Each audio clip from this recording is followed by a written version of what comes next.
오늘의 5위와 7위 소식입니다. 자, 선거 막바지에 더불어민주당의 내전이 격화되고 있습니다. 박지원 위원장이 쏘아올린 이 86 용태론의 여진이 지금 이 시간에도 계속되고 있습니다. 먼저 오늘 박 위원장이 함께한 신촌 유세 현장으로 가보겠습니다. 왜 이렇게 싸우냐고도 하실 수 있겠습니다. 하지만 민주당이 달라지기 위한 진통이라고 이해해 주시면 고맙겠습니다. 지금까지 민주당과는 달라지고 바꿔나가고 혁신하기 위한 그런 과정들입니다. 박상엽 위원님, 네. 4일째 됐습니다. 86 용태론으로 지금 서로 갑론을박을 벌인 게요. 왜 아직까지도 이게 봉합이 안 되는 겁니까? 봉합이 될 수가 없죠. 책상을 치고 나간 뒤에 이제 3일 만에 사과를 해서 3일 천하가 아니냐 이런 말도 나왔지만 그러한 사과에 대해서 또 윤호중 위원장이 기자들의 질문을 받으면서 그 얘기는 좀 안 했으면 좋겠다. 네. 그 언급 자체를 회피하는 모습을 보이면서 이것이 또 박지원 위원장에게 전달이 되고 그래서 이 공동 유세문 같은 걸 발표하려다가 또 이게 무산되고 하는 이런 양상이 계속되면서 신경전의 모습이 지금 계속 이어지고 있는 거거든요. 그렇다면 제가 볼 때는 네. 박지원 위원장의 이런 그 행동으로 촉발된 내란까지는 아니더라도 이런 내분 양상이 이 지방선거에서 실제로 어떻게 나타나느냐는 것은 예단이 좀 힘들 것 같아요. 왜냐하면 네.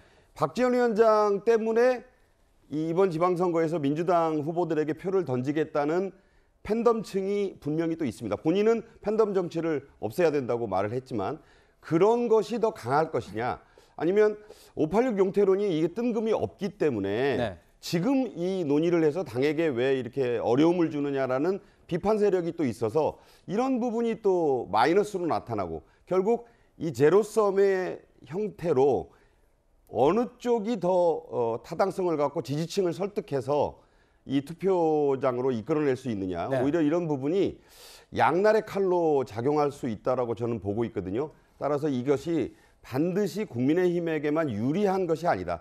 상대방이 싸우니까 강 건너 싸움 구경이 불구경보다 좋다. 이렇게 하시는 분들도 있습니다만 꼭 그렇게 볼 일만도 아니다라는 생각을 합니다. 그렇군요. 지금 보면 박지원 위원장이 사과를 한 이후에 어떤 자리를 요구했다 이런 얘기도 하고 있고 박지원 위원장 측은 절대 그런 게 아니다 부인하고 있는 상황입니다.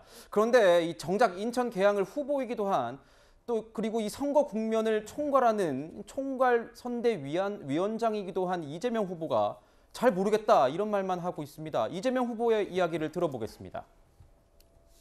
박지원 공동비대위원장 관련 질문 드리겠습니다. 이제 제가 나가야 되시는 그렇습니까? 미안합니다. 제가 잘 몰라서. 네. 예.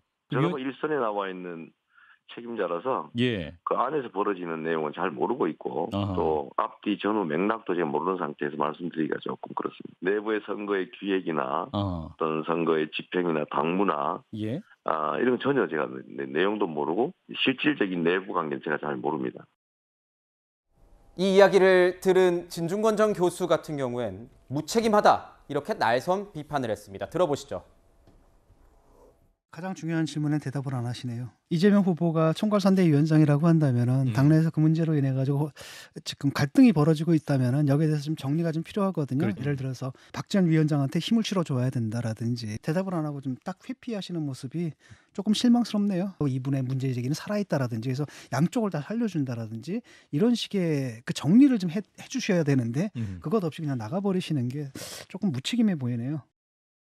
이도우 위원님은 어떻게 보셨습니까? 조금 혼란스러워요. 일단 박지원 위원장이 당의 쇄신과 혁신을 요구하는데 그 순수성은 분명히 있겠죠. 네. 그런데 과연 그것뿐인가? 혹시 다른 어떤 의도나 배경은 없는가?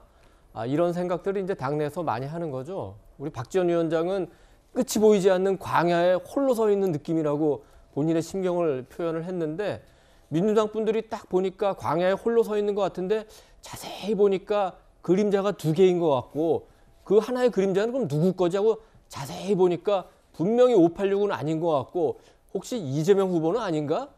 이런 생각들을 조금 하는 거죠.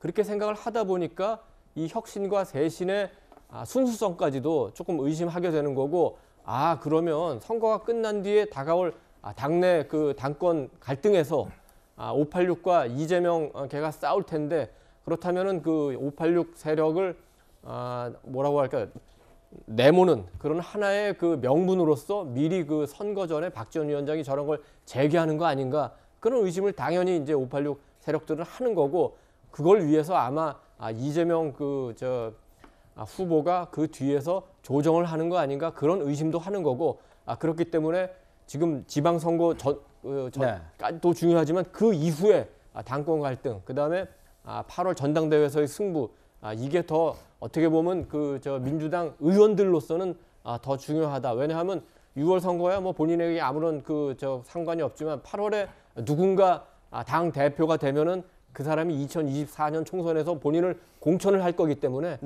그런 그 본질적인 구도에서 지금 이 약간 갈등의 흐름이 이어진다 이렇게 보면 될 것 같습니다. 자, 일각에서는 뭐 이렇게 얘기 나옵니다. 왜 지금 이 선거를 앞둔 코앞에 둔 상황에서 이렇게 내분을 일으키느냐 뭐 이런 지적도 있지만 또 한편에서는 이런 얘기도 하더라고요. 지금 이슈가 민주당에 없었는데 그래도 뭐 긍정적이나 부정적이나 어떤 이슈를 가져와서 이렇게 좀 주도하는 모습을 보이는 건 또 나쁜 것만은 아니지 않느냐. 지금 아니면 뭐 선거 이후에 할 얘기는 아니니까요. 어떻게 보십니까, 교수님? 그러니까 저는 뭐 이 부분을 선거라는 관점으로 보지 않아서 좋겠다는 말씀을 드리고 싶어요. 기성세대들 같은 경우 20, 30대가 진정성 있게 기존 정치권에 대해서 문제제기하는 거에 대해서는 폭넓게 수용할 필요가 있다라고 하는 측면들이 분명히 있는 거죠. 전 이렇게 바라보는 게 맞다라는 생각을 하는 것이고요. 지금 박지원 비대위원장이 얘기하는 가장 핵심적인 내용은 뭐냐면 민주당이 어느 시점부터 소위 당심이 민심과 멀어졌다는 얘기를 하고 있는 거예요. 2019년 8월 달 조국 전 장관 문제가 발생한 이후부터 국민 여론조사를 해보면 소위 그 정권 심판론이 계속 높아왔어요. 그 상황이 지금까지 지속된 거예요. 거기에 대한 책임이 어디에 있는가라고 하는 측면과 관련해서 박지원 비대위원장은 586으로 상징되는 민주당의 핵심적인 정치 세력들이 이런 사태로 와 있기 때문에 이 부분에 대해서 국민들에게 어떤 형태로든 6월 지방선거 이전에 이 부분에 대해서 국민에게 사과하는 게 맞다. 하지만 대선 패배 이후에 민주당이 어떤 반성을 했습니까? 어떤 혁신을 했습니까? 그렇지 않기 때문에 그 20대 젊은 비대위원장이 저런 문제 제기를 하고 있는 것이고요. 저 문제는 유독 민주당의 문제뿐만 아니라 저는 기성 정치권 모두에게 던지는 전 질문이라는 생각이 드는 거예요. 기득권을 유지하기 위해서 변화하는 민심들을 반영하지 못하는 정치, 그런 정치에 응징을 하자라는 얘기에 대해서 저는 타당하게 받아들여야 되지. 그게 예를 들면 이후에 뭐 당권 경쟁이다 이렇게 얘기를 하게 된다면 저는 20, 30대가 어떤 용기를 가지고 앞으로 예를 들면 저런 문제 제기를 할 수 있겠습니까? 네. 뭐 야권에서도 이런데요. 여권에서도 지금 뭐 내홍, 자중질환 이런 얘기가 공히 나오고 있습니다.